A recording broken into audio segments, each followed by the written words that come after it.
guys, welcome to this week's edition of the Coffee and Hero Show, the first of two parts as always. First of all, showcasing what's new in this week, and as you can see, a couple of other large piles here. There was stuff that was due last week that has only been sent this week, but it does make this week's stuff pretty exciting. As I say, tons of great stuff here, which we'll certainly get to in a wee second. Just want to say thanks first of all for everyone who came to the Derek Landy PJ Holden signing. There was a really good crowd in the store consistently for a good few hours. The guys have done a couple of cool things for us before leaving on Saturday, which we're going to auction off for charity over the next couple of days. Just keep an eye on the social media for that. Just a reminder, anybody who is following us on social media with regards to Facebook, you need to search out the new account we created about 8 months ago. It's been a little slow in terms of getting the numbers back up. When we had our previous profile, we had over 2,500 followers, and then that got hacked, which was a real pain in the butt. But the new one is about 300 so far. But just to make sure that you're getting all the proper updates if you only follow us through Facebook, because we update everything else as well. We do Twitter, we do Blue Sky, we do Instagram. Sorry, X, not Twitter. It's always Twitter. So we're always posting almost daily updates on those things with stuff happening in the store, new things arriving in, whatever it is. So just make sure you're following the correct Coffee and Heroes profile. You can tell which one is which because the one that got hacked, there hasn't been any new content added to it in about a year. So you should be able to see very easily that what the most up-to-date one is. So but yeah, as I say, keep an eye on the social media for the next couple of days, and we'll be showing off what it is that we're going to be doing with the stuff that PJ and Derek did for us. And a massive thanks to those guys as well. They were brilliant with every single customer that walked through the door to see them. So yeah, as I say, we'll jump straight into what's new in this week in terms of graphic novels. As I say, it's a massive week because it's essentially 2 weeks because of stuff that should have been here last week that only came this week. But a really great selection, trade paperbacks, some brilliant hardcovers, 1 or 2 omnibuses, including one of my favourite runs of all time, back in omnibus print, which we'll get into in a second. So we'll kick things off first of all with Static. This is a brand new original graphic novel for young adults. So basically these are being sort of aimed at 13 plus, that kind of thing. So these are always original graphics, slightly smaller format for those smaller hands, and always good value as well. So Static up all night out this week. A big one, definitely graphic novel wise, is World Tree Volume 1. This is through Image Comics. This is James Tynion IV and Fernando Blanco on art. Absolutely fantastic book about the undernet, the dark side of the internet essentially. And what's cool is they're doing this whole $10 thing again with the volume 1, which is brilliant value. It's the first 5 issues, and I'm pretty sure each issue was oversized. It's pretty thick for a £9 trade. So got quite a few of those in, so definitely don't miss out on that. Really, really good stuff. Nice retro old school one now, which is Warlock Rebirth. This is part of the Marvel graphic novel initiative and comic initiative where they're giving creative control back to celebrated creators who worked on these characters 20-30 years ago and allowing them to tell new stories in their set during their runs. So this was a 5-issue miniseries. They got Ron Morris and Ron Limback, the 2 Rons, the definitive Silver Surfer team if you ask me, and they're doing a brand new Warlock tale set in that era. Back in stock is Watchmen. I say it every time we get it in. Any self-respecting store will always have Watchmen on the shelves. So hence, straight back in, trade paperback, one of the greatest graphics ever produced. Don't need to say anymore. New Star Wars collection in this week, which is titled Star Wars Scoundrels, Rebels, and the Empire. This is essentially, there was a bunch of 40th anniversary one-shots for Return of the Jedi. New stories again, set in that continuity, set in that time. And this one basically collects them all together. So you've got Jabba's Palace, Ewoks, Lando, the Empire, the Rebellion, and Max Rebo all collected into one trade paperback. The first volume of Planet of the Apes has arrived as well, called Fall of Man. This collects the first 5 issues of Planet of the Apes. David F. Walker, Dave Waxter, Andy McDonald, and Brian Valenza on that. So brand new Planet of the Apes stuff. Part of the 20th Century Studios initiative that once Disney got control of 20th Century Fox, they got the rights to Predator, they got the rights to Alien. Planet of the Apes is another one that falls under that one. For the Ennis fans out there, we have back in print, which is pretty cool, which is Red Team Double Tap Center Mass. So this is Ennis pretty much unfiltered. This was done through Dynamite Comics. Artist on this one is Craig Cermak. So for those who like bloody, violent, and humorous, that's where you go. In other words, peak Ennis. We're starting to get more and more of the Sonic the Hedgehog trade paperbacks in. These do very, very well in store. The single issues do well, the trades do well. This one is called the Best of Knuckles, Knuckles' Greatest Hits. So this collects a a selection of stuff, sort of one-shot stories, all focused on Knuckles. So you got Sonic the Hedgehog 3, Sonic the Hedgehog 10, 11, the Free Comic Book Day 2022 issue, and Guardians from Sonic the Hedgehog Annual 2022 as well. Another Volume 1 hitting this week is Guardians of the Galaxy Volume 1, which is called Grootfall. This is from the team of Colin Kelly and Jackson Lanzig, Kev Walker on art. This is fantastic. Really, really enjoyed the first few issues of this. It's sort of a splintered Guardians of the Galaxy team. Something's going on with Groot and they don't know what, and they made Groot pretty damn scary in this. But yeah, really, really enjoyed that. First 5 issues. These guys are going to do a 10-issue run, so it's going to be 2 volumes. So this is the first volume of the 2. Side note, I did watch Guardians 3 recently and it was class. Godzilla Rivals, so again, something else that we're starting to get more and more of in. We've got quite a few Godzilla fans come into the store. So Rivals, again, is a collection of one-shots where they're sort of oversized 70-80 page one-shots focusing on Godzilla versus. So in this one, you've got 3 or 4 different ones. You've got taking on Destroya, taking on Mothra, Titanosaurus, Gigan, so all the good stuff, all the touchstones of Godzilla. This is a cool little book from Boom Studios. This is called Ghost Lore. This is the first 5 issues of said volume. Colin Bunn writing, Leo Max on art.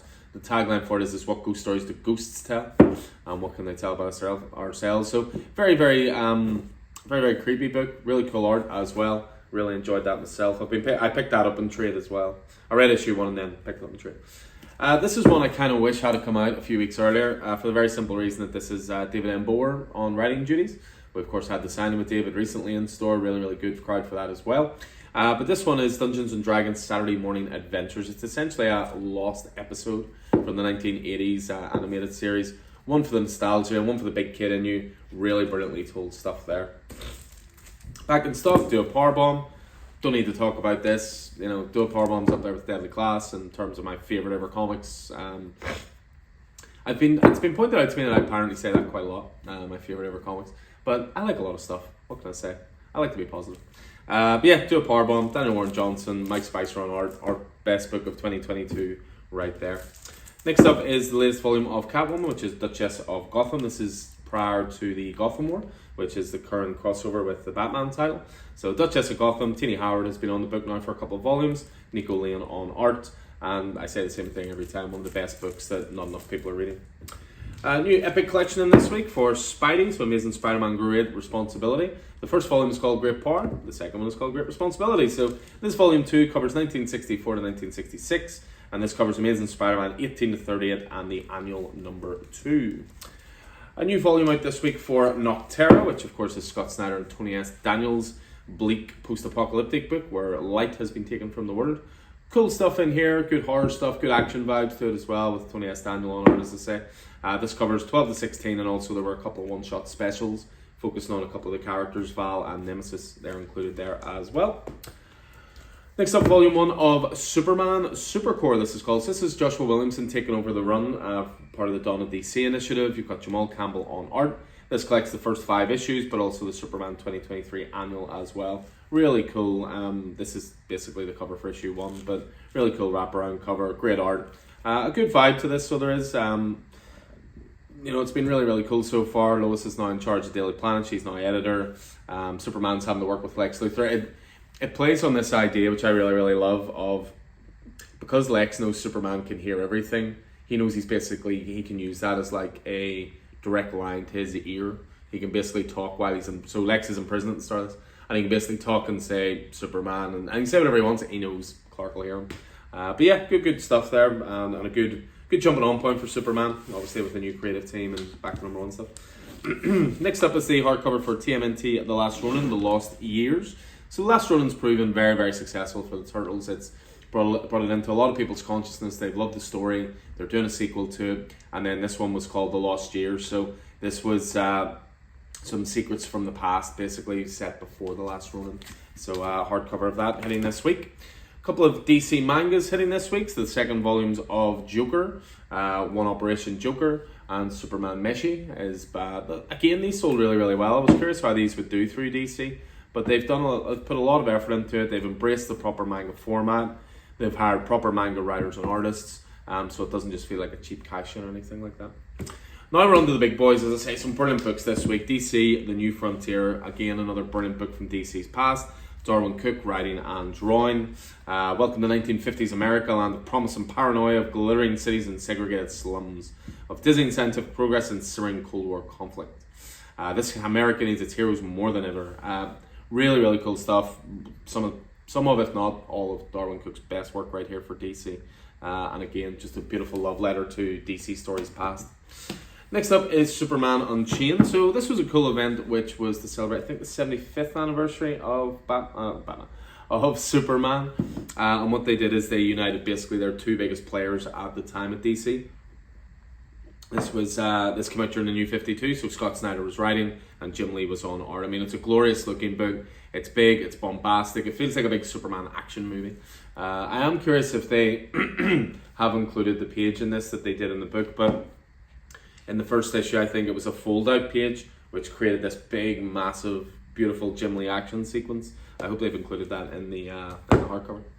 Next up, this is an original graphic novel. Actually, I've grabbed a copy of this myself. I think it looks really cool. It's called Bad Karma. So it's from Alex de Campi and Ran Howe. So when down in their luck, ex-mercenaries Sally and Ethan discover that an innocent man was blamed for a hit they did a decade ago. They embark on a Christmas road trip to free him from death row. Turns out nobody's really interested in truth or justice, but some very powerful people are rather keen on making sure Sully and Ethan stop messing up what had been, until then, a perfect cover-up. It shouldn't be that hard to despair a couple of disabled veterans, right? They just didn't figure out one thing: Ethan's ex-wife, Cheryl. Yeah, I just think this looked really, really cool. And again, original graphic novel, so I've got a copy of that.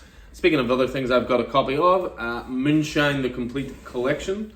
This is a glorious Image hardcover. And again, I've mentioned it before, Image are just knocking their hardcovers out of the park at the moment. They're doing them oversized, they're increasing the size of the art, and they're doing some really great celebrated runs. In this case, this is Moonshine, which is basically Prohibition-era werewolves from the time, from the creative team of Brian Azzarello and Eduardo Risso, who of course did 100 Bullets. Really, really great stuff, this. It's horror, it's funny, it's good action, it's great storytelling, and the art is superb. But yeah, Moonshine tells the Prohibition-era story of Lou Pirlo, a city-slick torpedo sent from New York to negotiate a deal with the best moonshine supplier in Appalachia. Lou figures it for Milk Run. What Lou doesn't figure on is that he is weighing over his pinstriped head, because not only will the moonshiners do anything to protect their illicit booze operation, they'll stop at nothing to protect a much darker family secret, a bloody supernatural secret that must never see the light of day, or better still, the light of the full moon. Brilliant stuff, and as I say, that's the complete collection, the complete hardcover, all in one place. But I promised you a collection of something that is one of my favourite runs of all time, and I meant it. Back in print, and I'm so happy to see it. Daredevil by Mark Waid. This is my personal favourite Daredevil run ever. I've talked a lot about the character, of course. Daredevil and Silver Surfer would be my two favourite Marvel characters. But Daredevil probably just edges it. Daredevil was the character that got me into Marvel comics. You know, this came out at a time where I wasn't reading Spider-Man, I wasn't reading Avengers, I wasn't reading Fantastic Four, but I was reading Mark Waid's Daredevil, and I was reading G. Willow Wilson's Miss Marvel, and I was reading Matt Fraction's Hawkeye, etc, etc, etc. And this Daredevil run is just next level good. It has some of the best artists on Marvel's roster at the time working on it. You've got Paulo Rivera, you've got Marcos Martin, you've got Chris Samney, some brilliant stuff. But this was a series that just went top of my list every single time a new issue came out. But yeah, Mark Waid essentially did it for two volumes. So this is the first volume. This covers issues 1 to 27 plus 10.1. Also collects a couple of extra issues in there: Amazing Spider-Man 677, Amazing Spider-Man 6, and The Punisher number 10. Really cannot recommend this enough. I got a few copies of it in, which I don't usually do with big omnibuses. I'll usually get 1, 2 max, but I actually got 5 copies in because, again, this is one of my favourite runs, and I hate recommending stuff to people and telling them about how good something is, and then I can't get it. So I made sure to order pretty big on this. It's actually really well priced for a Marvel Omnibus as well. A lot of Marvel Omnis recently have been coming in at the 125, 110 mark. This one's actually in at the 90 mark, but then we sell it at 85, so we knock off a few extra quid where we can as well. But yeah, cannot recommend it enough. If you are a Daredevil fan, you owe it to yourself. Because Daredevil's had some of the best creative runs in comics. You know, Ed Brubaker, Brian Michael Bendis, Frank Miller, Chip Zdarsky, Charles Soule. But yeah, Mark Waid, for me anyway, it stands head and shoulders above those runs. So that is the final book this week. So yeah, that's all the new stuff going on the racks and onto the shelves for Wednesday's new comic book day.